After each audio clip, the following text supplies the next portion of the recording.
Do-do-do-do-do. Romance at a glance. What would be a country song? We got romance. Romance at a glance. We got romance. Romance at a glance. Oh, yeah. Hey there, romance readers and kinky friends. We would love to keep the discussion popping on Instagram. Head over to Romance at Glance to play with us and recommend our next book. Romance at a glance.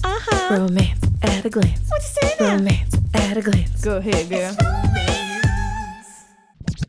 Welcome to another episode. Hi, Shani. Hi, Bridget. How's it going? That's a beautiful voice you had there, Bridget. You too. I also especially like how the songs just come out of you. Songs just come. Just roll. So we got to start at like literally when she came and he was having her talk. Yeah, that was a little creep factor. That was a really creep factor. Yeah. It's weird because when I first read it, it was different. And then when I'm Sure. reading it again, I'm like, there's a lot of real rapey moments in this It's a book. very rapey moment. You know, it's So like, let me just give everybody the synopsis. Let's just synopsis it up real quick. synopsis it up, Bridget. And then you take us into the stairwell. Okay. In the shadows of the night in Caldwell, New York, there's a deadly turf war raging between vampires and their slayers. There exists a secret band of brothers like no other, 6 vampire warriors, defenders of their race. Possessed by a deadly beast, Rhage is the most dangerous of the Black Decker Brotherhood. Within the Brotherhood, Rhage is the vampire with the strongest appetites. He's the best fighter, the quickest to act on his impulses, and the most voracious lover, for inside him burns a ferocious curse cast by the Scribe Virgin. Owned by this dark side, Rhage fears the time when his inner dragon is unleashed, making him a danger to everyone around him. Mary Luce, a survivor of many hardships, is unwittingly thrown into the vampire world and reliant on Rhage's protection. With a life-threatening curse of her own, Mary is not looking for love. She's lost her faith in miracles years ago. But when Rhage's intense animal attraction turns into something more emotional, he knows that he must make Mary his alone. And while their enemies close in, Mary fights desperately to gain life eternal with the one she loves. Which I feel like is like kind of a weird synopsis. But basically... You really made that entertaining for me. I'm glad. Basically, the story is that Rhage is like this party playboy who has a cursed beast inside of him, and he uses sex to regulate the beast and violence to regulate the beast so that it doesn't come out often. Because if he doesn't regulate his emotions and doesn't regulate his needs, then the beast will come out and could potentially kill his brothers or kill some innocent bystanders. Yeah. And Mary had cancer, and her mom died of cancer, and she's had like a million operations and thought the leukemia was gone, but now it turns out it's back. And she lives across a meadow from Bella, who is a vampire, and then befriends John Matthew, who is a pre-trans vampire. And that's kind of how she gets drawn into the whole vampire world and meets Rhage. And now Shani's going to take it away and tell you what happens when she meets Rhage in a dark hallway. Well, actually, I love that we get really introduced to John Matthew in this book. When he pops in, I'm like, yes, he's in the story. Because he's one of my favorite. Agreed. Totally agreed. He's one of my... he probably... Oh, this book sets I would up, say he's top 3 for me, for sure. He is, because I love Zex in his book. Oh, so good. Or whatnot. And he's actually the reincarnation of Darius. But like I love that in this book, the reason this book is actually important is because Bella, we get our setup for Bella, and we get John Matthew, and we just kind of, this is still a setup book for me, and I think that's kind of why it's a meh. But it's also very necessary. Yeah. But so with Rhage and Mary Luce, in the stairwell when he's hearing her talk and he like, pins her like against the wall and he's like, just keep talking, say nothing, and having her talk to him over and over. I mean, it's like really creepy, but also like, he can smell that she's getting aroused. Yeah. As he's like pressing his boner into her stomach, and he's like this enormous man. Enormous dude. Trapping her in a dark hallway that she's never been in before. If I was her, I'd be like, the fuck's going on? I'd be like, I'm so uncomfortable. I'm so scared. I don't know what to do. I'm panicking. My heart would be going like 180 beats a minute. Yeah.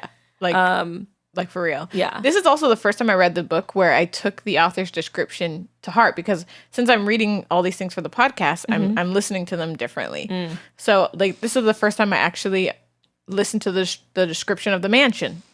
Like, I never listened to it before. I was like, there's marble? I just made a mansion in my mind. They said there's a mansion. I created a mansion. You know what I mean? Oh, okay. I created what the corridors look like. And that was all based off of just my own imagination. I didn't use any of the description really from the book ever. I didn't even realize that Rhage was blonde. So blonde is my least favorite hair color on a man, like Fabio. You know, like blonde for me is not the thing that gets me going. More of that dark hair. Like, it's ironic because your partner's my hair partner is so blonde. sandy blonde. Yeah, What might describe it? Yes, it's very long and it's very sandy blonde. But in my fantasies, it's always dark hair. People, yeah. Yes, dark hair always. Like if they're it's more that like Italian, like like olive complexion or nice, tall, dark, and handsome. Yeah. So if they've been slinging that shit in movies forever. So it's just in our minds. Yeah. Well, it's also like it's basically I pick like a general race. So if it's a black guy in the character, so I have a general look for a black guy that I like, and if it's a white guy, I have a general look for a white guy in my mind. Okay. Like that's how it works. And same Asian, same thing. So like my general white guy is always like an Italian looking dude, like the guy from The Princess and the Frog. It looks something like that guy. I hate that movie, but yeah, yes, it's I know terrible. who you're talking about. Terrible. But yeah, he's generally that. So for me, Rhage, like almost every character looks like that, just with scars or with this or with a dragon or with a. So I was listening, I was like, wait a minute, he's blonde? Yeah. Son of a bitch. And I actively tried to recreate him in my mind. Sometimes it worked, sometimes it didn't. But anyways, I was still there for it. He was a big dude, but I did that scene right there. I'm like, this is kind of creepy, a little bit rapey, but I'm here for the energy of it. Yeah, I am here for the energy. And then the date, to me, that was the funny part for me of the book. Very funny. I love that scene. That funny one where she's like, "We're like, he's definitely not coming to my table." Yeah, and then he's at my table. You have the wrong table. I'm gonna go now. Like she just was trying to get out of this situation totally, and was purely convinced it was an accident. I agree. That was actually what I was writing was, I love their story because I think everyone relates to the fact that you've gone out with someone who you consider out of your league. Yeah. Either sexually or physically, attractive wise, or financially, or whatever is your trigger. And so you're like sitting there the whole time like, why the fuck are these people with me? Like, I'm like, you're looking around like, are they scoping other people here? Like, I don't understand. This is a prank? Am I punked? Like, what's happening? And in the reverse sense, like most people have also been on a date with someone who like keeps questioning like why you like them, or you've dated someone who's like, yeah, but I don't understand why you like me, and you're like, get over it, I do. Like, why are you, stop making this so hard? I like you, I want you. Don't stop asking why. I want to be up in that. Let me get up in that. You know what I'm saying? And it's really rude to ask why when we're trying to get up in that. Exactly. And I feel like for me, like a little bit of the thing I think that scene's hilarious. He orders like 100 food items from the menu. He's like not even trying to pretend he's a human being. No human being eats that much food. And he's just like so enthralled by her and just like so focused on her. And she's just like, what is going on? She's watching all the other ladies like try to hit on him or looking at him. And he's just like zoned into her. He's like, and it's like, talk. I want to just talk. Say anything. Tell me about your life. Yeah. Like, I want to know everything. She's just like, what? But I feel like so I love that opening scene because it's such a normal reaction I feel like you would have when someone's like movie star good looking and you meet them and you're like, you like me? Yeah. But I'm a normal human being and you're what I would describe as a sexual god. Mm-hmm. But Brad Pitt, Legends of the Fall. Right? Let's take a moment. Rewind. Thank you, Lord Jesus, for Brad Pitt in Legends of the Fall. In general. But especially in that movie. Movie. Rewind. Oh, he did a River Runs Through It right during that period of time too. He did like 4 movies in a row where I was just like, cannot get enough of this piece. Meet Joe Black. Ooh. Oh. He had a great sex era. No, encounter. It was not even an encounter. It was just a sex session, one might say. Yeah. To that movie. It's like a 3-hour movie. And we were like spoon banging through like an hour of it. And it was like the best thing. Cause like visually I was just like, Brad Pitt meet Joe Black, and it's like such a romantic movie, and like it's just, I mean, it's a wonderful movie in general. And then also we were banging, and it's like a lot of neck kissing, and I was just like, this is fire. All life should be this good. All life should be this good. Spoon banging. Spoon banging. So all Brad Pitt all the time. All the time. Hashtag all Brad Pitt all the time. One thing I don't love about their story is that she never gets over that until much later. Yeah. And I'm like, he's clearly showing you through his words and actions that he's on board.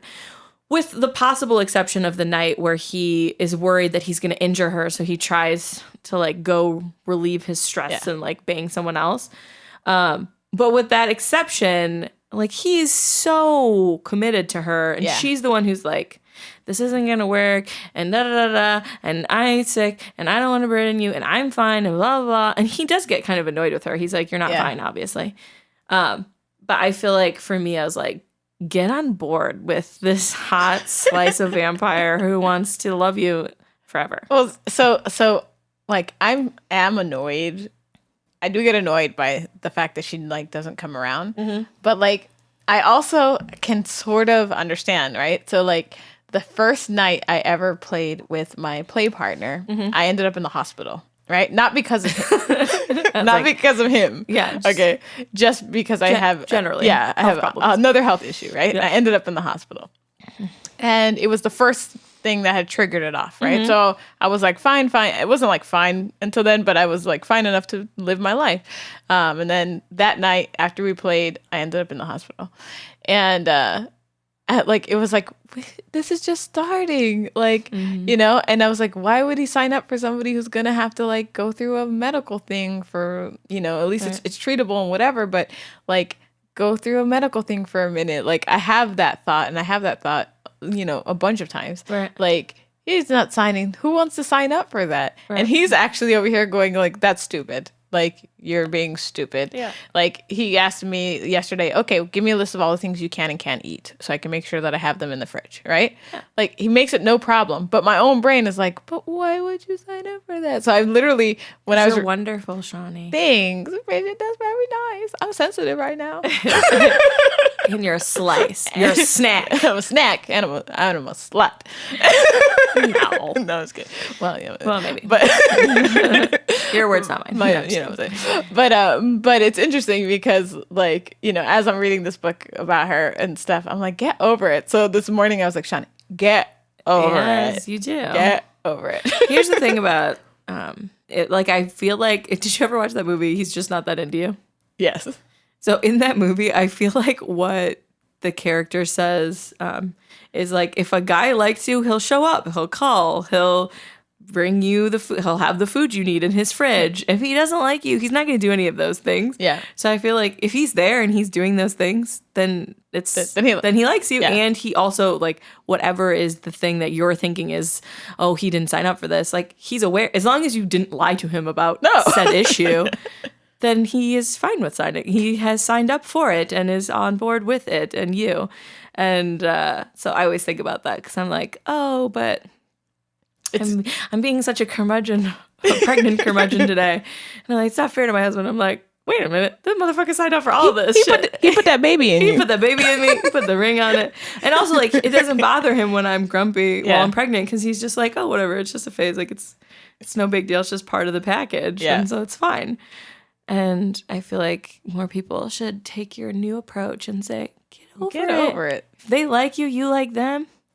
Go to Pound Town. It's the perfect opening. Going down to Pound Town. So if you had a favorite moment in this book, let us know. We're on Instagram chatting it up with everyone, and we love it. So let us know what your favorite scene is or your favorite moment is. Also, let us know what your favorite, like, sexy scene is, too, because that is really important to me because I'm nosy. Yes. And also you like the sexy scenes. I love the sexy things. I do want to talk quickly about a few romantic scenes that I liked. Or not even romantic, just like world building and romantic. Please. So every scene with John Matthew is the best. Check. Especially Wellsie being so kind and feeding him and him not feeling hungry for the first time and crying at the table. Yeah. And I was like, oh my God. In the field. My heart is hurting so bad. And how he wants to like protect them, but he's so Yeah. small and like I love how he's so small. He's like so small. scrawny. Yeah, he's so scrawny and he's like dreaming of like fucking hot chicks and Yeah. like battles and killing. And then he's just like, but I'm so little in real life. So I love him. The other scene, I mean, Zadis and Bella, ready. Yeah. I'm ready. Such a good meeting. Such good interactions. And I thought the scene where Tor and the other brothers are telling him he has to wipe Mary's memory, and he says, like, she's not going to be alive long enough for it to matter. I was like, so good. That was so sad. Yeah, that was very sad. It was very sad. And then the other scene I thought was really cute and romantic was when Mary's like so excited when she comes back home at the very end of the book, and she's like, Fritz, and gives us prancing through the house, Yeah. and she's like, Rage, you won't believe it, I got a miracle, I always knew it was true. And then he's like, get out, you have to leave, you can't be here, I didn't do this, how are you here? Like, he's like, that he's scene trying is- to like toss her out of the room, and she's like, everything's fine, I'm healed. And he's like, you have to get out, you have to leave. And she's like, why are you kneeling on a bunch of glass and bleeding all over? What is going on? And he's like, you gotta go right now. I don't want to see you. I don't want to talk to you. And she's like, we can be together forever. And he's like, you gotta go. And like, You're not listening. Yeah. What I said is I made a deal with the Sky Virgin. You're about to back out of the deal. I want to. And he's like, I thought that scene was so great. that scene was awesome. Like, it was visceral. Like, I could see the entire totally. but That was one of my favorites. It was great. And I also like that. So there's a point in the book that I actually really don't like, and that the review I pick points it out. But I also kind of like at the end of this book that they don't get the full happily ever after type thing. They get a happily ever after, but she also like can't have children. So the scribe virgin's like, okay, I said that you couldn't talk to her, you couldn't be a part of her life at all, but now that I know that she's completely infertile and that's already a punishment enough, then you guys can be together. She didn't go like, that's punishment enough, and I'm going to restore her ability to have children and her fertility, and you guys are going to be able, walk into the sunset. Yeah. So I did like that was kind of I agree. realistic. It would have been weird if she had done the whole shebang. Yeah. Yeah. So I liked it was a perfect amount of like happily ever after meets realism. Right. To me, realism, the scribe virgin. Realism from a paranormal romance. Exactly. With a deity visiting, but In my own mind, everything is paranormal. yeah, true. So that I did enjoy that. I didn't enjoy the part in the book where he has her in his room and he's trying to control his demon or whatever, and he wants to fuck her, and he's like, I can't, I'm gonna go crazy, it's gonna be too much, and he leaves and goes and fucks other people. Yeah. I'm just never a fan of that in a book. I Yeah. don't ever like cheating in a book. And so he goes and he fucks other people, and then he comes back or whatever. He's like, I love you. And she accepts that. Like when he says, he says, I love you, it like changes something. And I was like, Well, he also explains at that point about the curse and that he's worried about hurting her and that the beast gets amped up. So like again, like that's my thing that we talked about last paranormal book we read is I can forgive so much more in a paranormal romance than I can in a real one, only because he's dealing with a literal, it's not a metaphorical emotional beast. It's like a literal thing that could pop out and eat her at any time.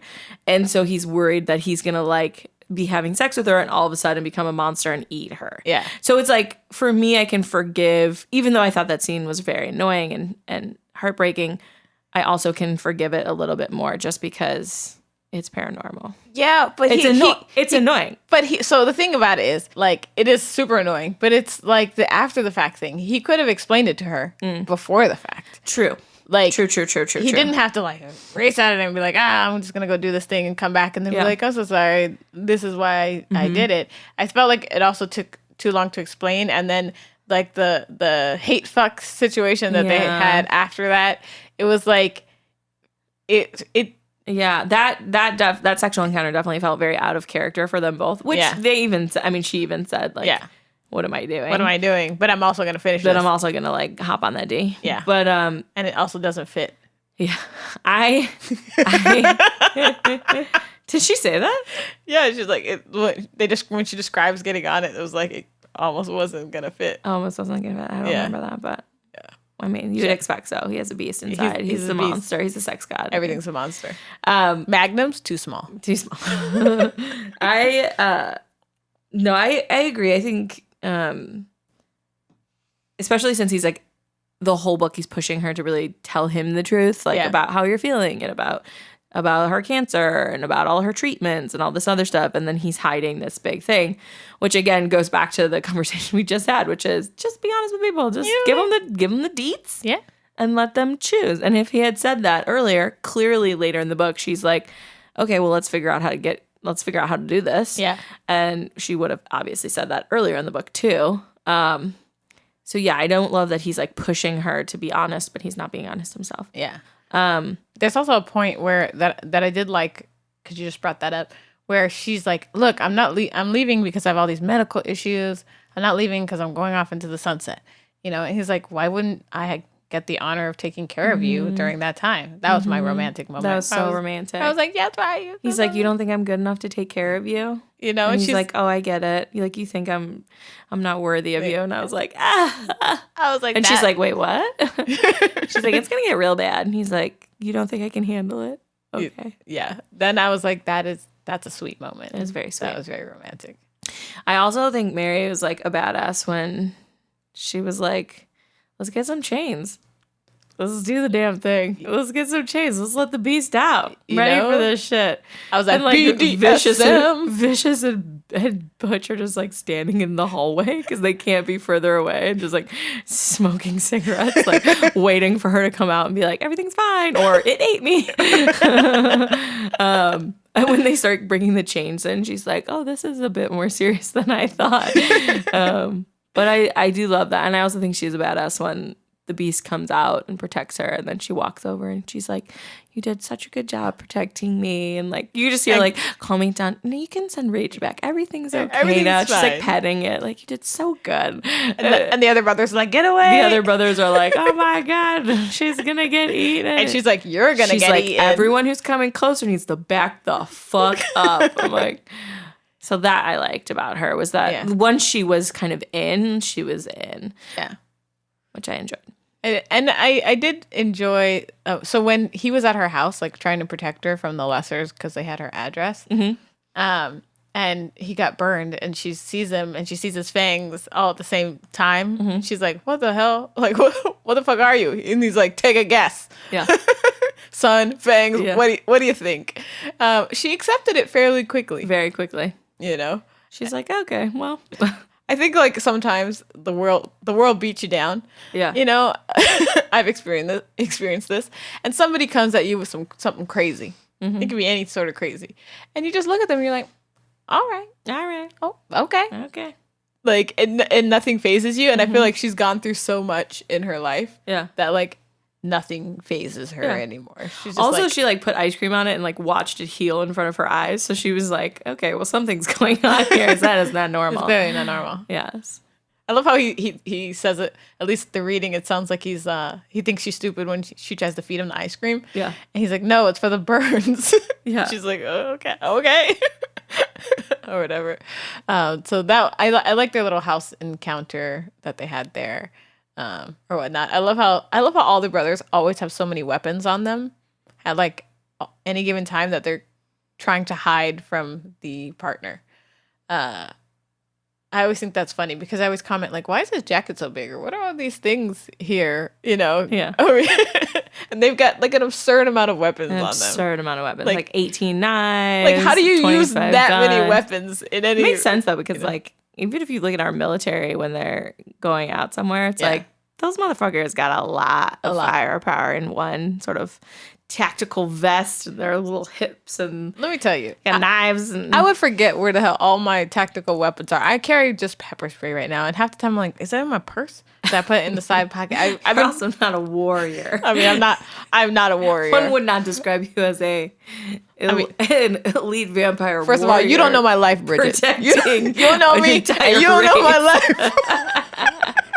That's true. You could be prowling the streets at night with pepper spray. Let me tell you. But I'm like, they got one in their boot. They got one in their hip. They got 3 Glocks in there. And I'm just like, Do they remember where all these are? I think they do. Or do every so often they find one and they're like, oh shit, I forgot about this one under my arm here. No, I think they always put them in the same places so they know where they're at. Yeah. I mean, that would be smart. That would be smart. And also they have like little like holsters and little areas that they go. They're not just like randomly putting knives in their belts. Like they have places for the knife to go. I mean, that sounds even smarter. Yeah. Otherwise you get cut by your own daggers. No, they got the little dagger sheaths on their chest. The Black Dagger The Brotherhood. Black Daggers. What are their daggers made out of? Oh, they talk about it in one of the books. They did. They talked about it in this book for a second. Because I think Vicious makes them all. Does he? I don't remember what they're made out of, but they're made out of something. The lesser's special. Because it traps the lesser's soul or something No, it when poofs they the poofs lesser them. soul. Yeah. Yeah. So like they were saying that Or it poofs their body. Their soul's trapped in the jar. in the jar. So they try to get Isn't the there jar. heart in the jar too? Yeah. The hearts So get they taken try to out? get it so that, because if they don't get the jar, then the Lessening Society can break the jar and then the evil will go back to the Omega. But if they take the jar, they keep it from the Omega, which weakens it. Got it. That's So what the it goal is to like keep the jars. Keep the jar. That's why they're always like looking for everyone's ID and trying to track down where the lessers came from. No problem. Also, quick side note, or maybe not a side note because we're talking about the plot. I really just don't care about the Lessening Society. Not at all. Not at all.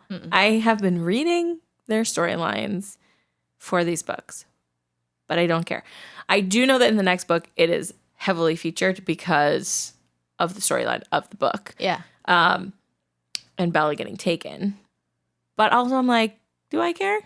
No. Not so much. No. Aside from that, they're just like the enemy, kind of like blanket enemy in my mind. And I get that they're scary and stuff, but I know they're not going to win. Well, the thing is, overall, I mean, obviously they have some victories and Yeah. and they have some heartbreaks on the Black Daggerhead side, but I know like you're not going to win. it really, for these books, I really just need like the bad guy. Yeah. Like, Like, she spends a lot of chapters on their organization and their storyline. it almost like she wants me to feel sorry for them or feel like invested in their storyline. But no matter how much she describes it, I'm literally just wanting to skip those chapters. I mostly do. I just need the Lessening Society to attack when it's required in the plot for them to attack, and then not. I don't need to know their grand plan. The grand plan is they're evil and they're trying to kill them all. And there's an Omega. So, Done. That's all I knew the first 3 times I read through this series. I agree. Like, Totally agree. I'm glad you're on the same page as me. like this is so. I get it, JR. You are so smart. You write a lot of books. She's smart. You're really great. You plan this out. Yeah. But really, you could take a break on the These Lessening books could be Society like days. 8 chapters shorter. Exactly. I don't need it. Half as thick. Things are as like thick as my arm. These books. I know. All right. So, what are you thinking about Mary, our heroine? What score are we giving Mary? I gave Mary a 3. I gave her 3 peaches. I liked some of the things about her. I liked some of her tenacity and stuff. I also was really annoyed that she whined a lot. So yeah, I too gave her a 3. you give her 3. Yeah. She's right in the middle. She's right in the middle. She's not great. She's not terrible. She's just 3. Yeah, I feel like the whole book for me is like A 3. 3. Also, Rage got a 3 from me. Yeah, he got 3 from me too. Yeah. That's the first time I think we I have. know. We've never agreed before. This is very exciting. I mean, yeah, because like he's not my favorite brother. You know, he does have a lot of concern over hurting her and the Brothers with the Beast, which I thought was like a nice addition to his character. It kind of fleshed him out a little bit. And I love his like sort of put his foot in his mouth like bravado that he's always just like spewing shit. But I didn't love, you know, like you pointed out, that he went and didn't tell her the truth all the time, even though he's demanding the truth. And just in general, I felt like this whole book, I was like, it's good. Yeah. It's not great. It's okay. I will accept okay. this as a setup book for Yes. the next one that's coming. There was that a I lot love. of world building in Yes. this book, which I liked. I actually, this is a future teaser, everyone.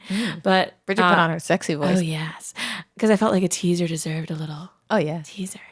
Rhage and Mary are featured as a subplot in a future book.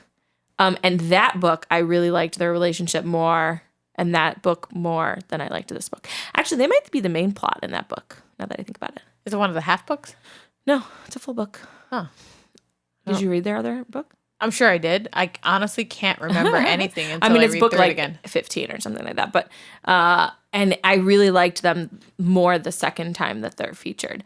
Because one thing I like about these books as the series goes on, you'll see this as we talk through the books, is that a lot of these characters, obviously they get through their own book. So like Zadis is going to have a book, Fury's going to have a book, Fish is going to have a book. Like everyone gets their own book.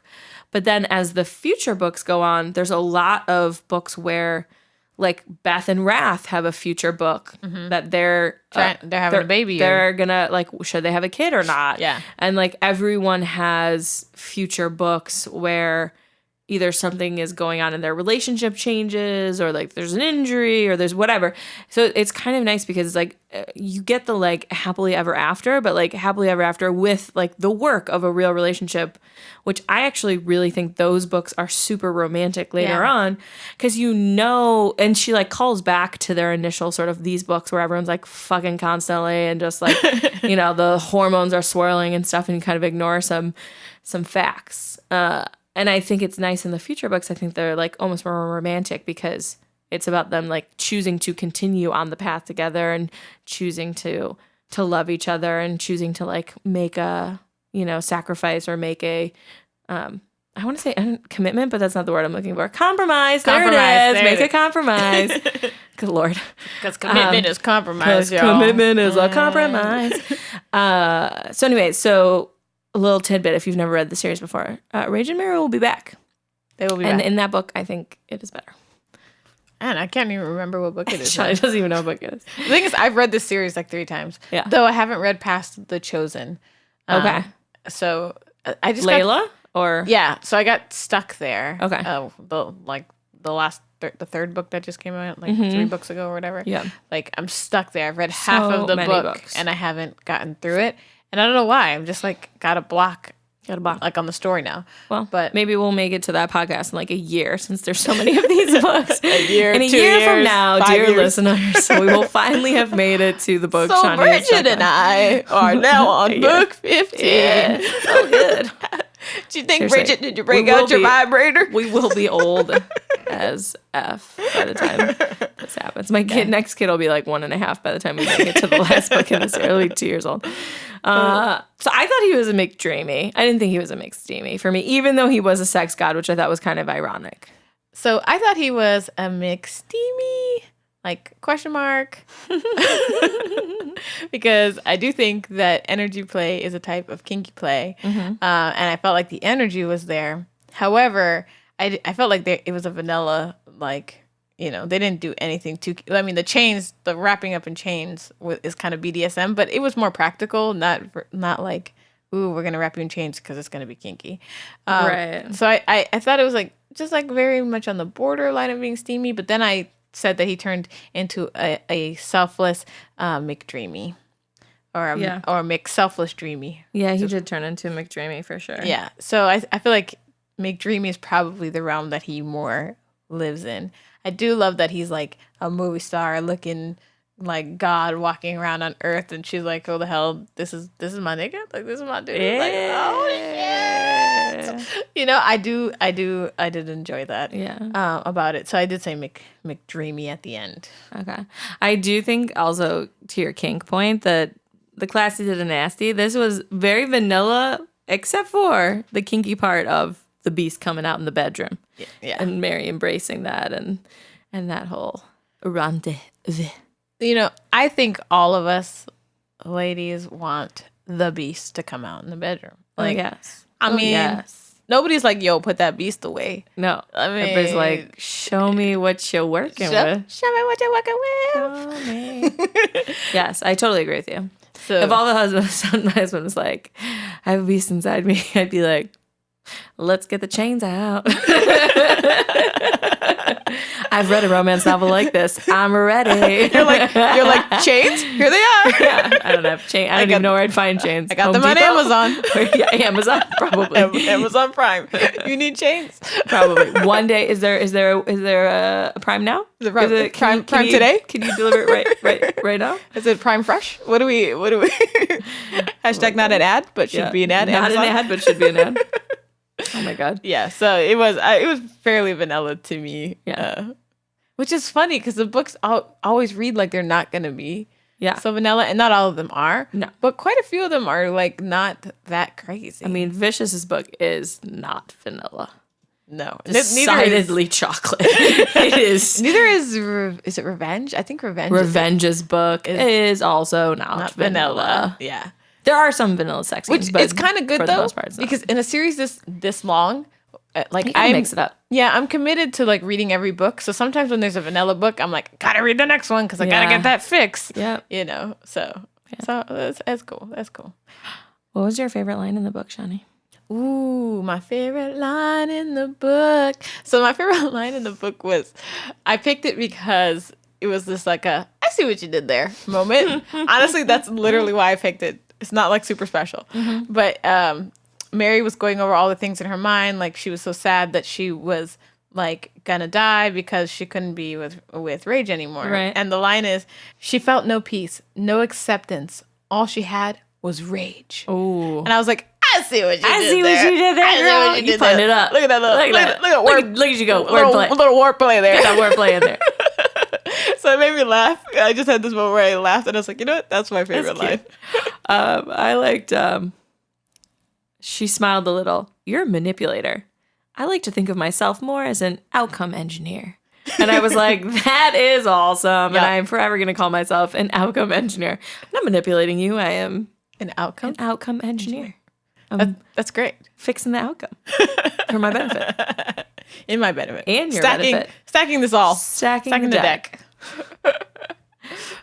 You know what's funny is usually I feel like I like the funny reviews where they're like, everything is hot, hot, hot. I love it. 5 stars. But I did pick a review this time that they rated it the same as me from Goodreads. This is from Exina. Exina. Sure. Sure. I know that many fans favor Rage from the Black Dagger Brotherhood series, and although it's not my first read, and I really tried, but still, I failed to like him or his story. In Lover Eternal, my main complaint is the alliteration or revealing of true nature of Rage's personality. I prefer the devilish, funny, sexy Rage he was before, not the weeping, whining, peevish man he has become. Rage wants Mary to be honest with him, to share her feelings and fears, to let him into her life for a couple days, but he doesn't tell her very important things about himself. Unspoken words, hidden facts, mistaken assumptions, poison the relationship. And of course, in time they get over this. Mary's behavior is understandable because of her disease, and she's a strong and courageous character, but has irritating moments as well. I'm not saying I hate the main characters, but I was disappointed. I did like John Matthews' storyline. Yay! I cried with him over that bowl of rice. I love that scene. Mr. O's distinguishable antagonist, a psychopath, really terrifying. Mary's scene with the beast. More and more information of the world and traditions of the Brotherhood. Bella and Zadis, their story seems intriguing.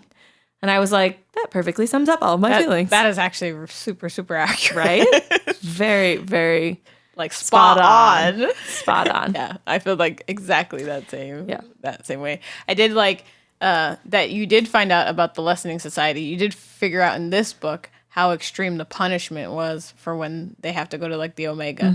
That shit is rough. That shit's fucked up. And your butthole is never the same afterwards. No, it's not. I was like, There's a lot of rape. yeah, a lot of a lot of it. grossness. So, quick point I want to make is that this narrator is the one who said Tupac in the recording. Not Tupac? Not Tupac. Tupac. She Oh, was listening like to 2 packs of juice? Yes, like 2 packs of juice. I was like, come on, Jim Frangione. And actually, because somebody complained about the narrative the last time we read it, I listened to him this time. Yeah. And I realized that they are correct. It is, because I'm so used to listening to narrators, he is very robotic. He doesn't do much to differentiate between characters. And sometimes, because there's so many brothers, I don't know who is speaking. Oh, that's annoying. And so that was a problem. Because I've read it so many times, I know who's speaking. Right. But in general, you really don't know who's speaking. Is he the narrator for the whole series? He's the narrator for the entire series. Interesting. So either her or the publisher must have picked him. Yes, but they should have really caught the 2-pack. The 2 Somebody. packs feels like a faux pas. Faux pas. Yeah. Yeah, especially because she talks about them listening to gangster rap All all the the time. All the time. Like, you can't mess up 2-pack. yeah. One review that I was reading was talking about how, like, why are how does that sync up with them being, like, centuries old vampires that they're, like, soups into, like, rap and you know, they're always like, sup, my brother, and all, like, they're always, like, using all these colloquialisms and stuff like that. And they're like, maybe it makes sense for Vicious, because he's kind of embraced that. Yeah. But for the other people, wouldn't they be more like Darius and Tor and stuff, where they're more formal or want to listen to older type of music. Only because, or, they're like hundreds of years old. It doesn't really make sense that they adopted it in the last 10 years, I guess. I just put it together, though, in my mind, because all of the vocabulary in this book is so disjointed to me. They go between this old English to new colloquialisms. And I just realized that J.R. Ward is like a white lady from like Tennessee. Like, this makes absolute perfect sense to me now. It's like, hey there, my brother. The honor of this or whatever. Sure. And then it's like my shit kickers. Yeah, the Dogen are always like incredibly formal. Yes, and I realized that the vocabulary makes total sense, as if this book is written by a white woman from Tennessee who's using colloquialisms. Now I hear everything so different in my mind. That's funny. Just think about it, Richard. I hear you. You hear it. I hear it. You can't unknow this. I already knew she was a white lady from the South. We knew it, but then when you really put the vocab together, you're just like, yeah, that's true. Oh. Also, that she didn't catch that it was Tupac.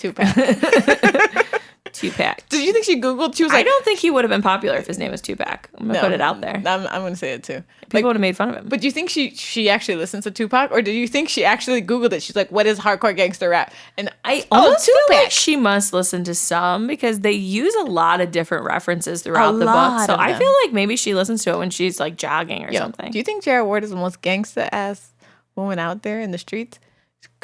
I think she's like proper in the streets and gangster in the sheets. That's what I think. I think so too. I think we need to meet J.R. Ward. That is our goal. That's our goal. We are going to meet J.R. Ward because we need to know. We need to hang out with her for a full day. I gotta know. To see from beginning to end. I need her to do one of those YouTube videos that's like a day in the life of J.R. Ward. I would watch the shit out of that video. It'd probably be her at her computer just typing for like 8 hours. She's like, really, guys? You really want to? All right. Yeah. I mean, honestly, I don't know. Yeah, probably be a lot of typing. Yeah. So my review that I picked is one that I thought was most accurate. So sometimes I just pick a general one, but this one I thought was accurate, which was from Milana Haas from Audible. I'm not sure if that's how you say that, but here we go. It was titled "Pissed Me Off Halfway Through the Book." #spoilers. The protagonist couple does something so stupid I couldn't finish the book. He won't sleep with her because his beast will come out unless he levels up with sex or violence. So he leaves to go to the bar with his love waiting in his room. When he gets back, he confirms he slept with another. No woman in her right mind would sleep with someone after that, let alone their first time. I don't think it was her first time. I don't either. But maybe she means their first time together. Maybe it was their first time together. Yeah, it was their first time together. Yeah. It was. Maybe that's what she means. Let alone their first time. And then claim they felt they were in the bad because they took advantage of the man who had just slept with someone else hours prior. Also, did he wash his dick off? No. He didn't shower. That's nasty. Yeah. That's nasty. Yeah. I didn't think of that, Bridget, but now I you just made this even nastier. It just popped in my mind. It ends with, I call BS. Yeah. Well. And I agree with this because if my dude went out and slept with another woman, I don't care if he has a rage demon on his back. Okay? And we didn't prior consent to that kind of poly. Let me tell you right now, there would be no nookie. There would be no cookies and no nookie. No nookie that night. Happening. I would have been gone or whatever, or I'd have made him rub my feet. One of those for 25 hours. 25 hours of feet rubbing.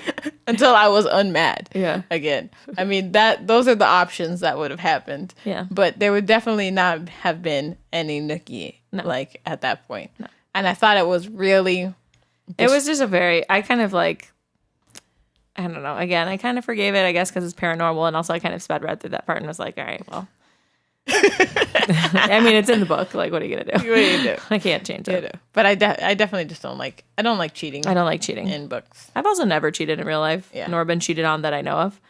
And I feel like cheating is very disrespectful. I feel like if you want someone else, else, either you need to look at your relationship and realize, do you want to be with your partner still, or do you really just kind of cheat because you're trying to get out of this and you're trying to don't know how? Yeah. Or be poly. Or talk it out or something, or have a threesome or figure something out. But anything that's shady where you're doing it behind people's backs is just, I think, silly.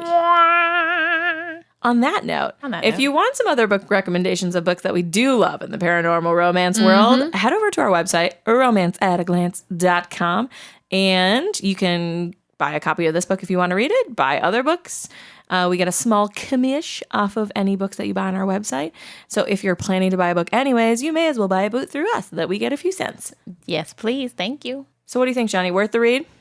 It's worth the read so you can get to book 3 for sure. I basically said it's worth the read for the world building and for the fact that it introduces so many characters and you need to read it to keep going. Otherwise, if you don't read this one, then subsequent books, there's a bunch of stuff that won't make sense. Ditto. So read it. Let us know what you think. Hook up with us on the Instagram. Yes. Talk to us. Let us know on the website. You can obviously leave comments on the website. We reply everywhere. Very interested in hearing your thoughts. I want to know what people are thinking. I used to be part of a Black Dagger Brotherhood email chain group on Yahoo. How fun. Back in the day. I had to stop because there were so many messages every day. Yeah. It was insane. People are very passionate about the series, which is why of the 20 books, 15 are bestsellers or something. Yeah. Something stupid like that. Yeah, it's insane. She's so rich. I would assume so. Yeah. She's got to be. So. Mm-hmm. Well, I think that's all we got today, Shani. Yeah, I think so too, Bridget. Until then, may your books be your lover. And your hand, your best friend. Thanks for listening. We'll see you guys next time. Yow! Thanks for hanging in with us, romance readers. Head over to Instagram to continue chatting with us. We're super friendly. We want to cackle with you. We want to know what your favorite sex scene was. And we need more book recommendations. If you want to read along with us, go to our website, romanceataglance.com, to see what we're reading next. And we'll see you next podcast.